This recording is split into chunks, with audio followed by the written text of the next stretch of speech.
ప్రయత్నం చేస్తానని తెలియజేస్తా ఉన్నాను. మిత్రులారా, మన సేవాలాల్ మహారాజు 287 సంవత్సరాల క్రితమే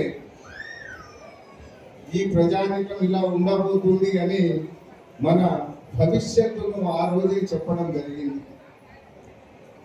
వారు అదుపు తప్పకుండా దురలవాట్లకు దూరంగా ఉండి మనుషులు మానవత్వ దృక్పథంతో మానవ ధర్మాన్ని నిర్వర్తించి ఐకమత్యంతో ముందుకు సాగాలి, ప్రకృతి పర్యావరణాన్ని కాపాడాలని చెప్పి నిర్దేశించడం జరిగింది.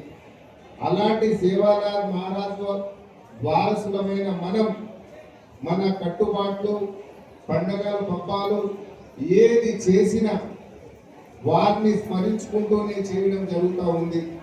బంజారా జాతికి ఉన్న గొప్ప లక్షణం ఏంటంటే స్వార్థం కోసం ఎవరు కూడా ప్రార్థించరు. ఇక్కడ అంతా బాగుండాలి, అందరూ బాగుండాలి, అందులో మేము ఉండాలి అనే కాన్సెప్ట్తోనే పూజలు జరుగుతాయి. దానికి ఉదాహరణ ఇక్కడున్న మన తీజ్ గుట్టల్లో కనపడతా ఉంది. మనం మా పెళ్లి కాని బంజారా బిడ్డలు, కన్యాకుమారిలో ఉన్న పిల్లలు నాయక్ గారి దగ్గరికి ఆదేశాలు పొంది ఈ తీజ్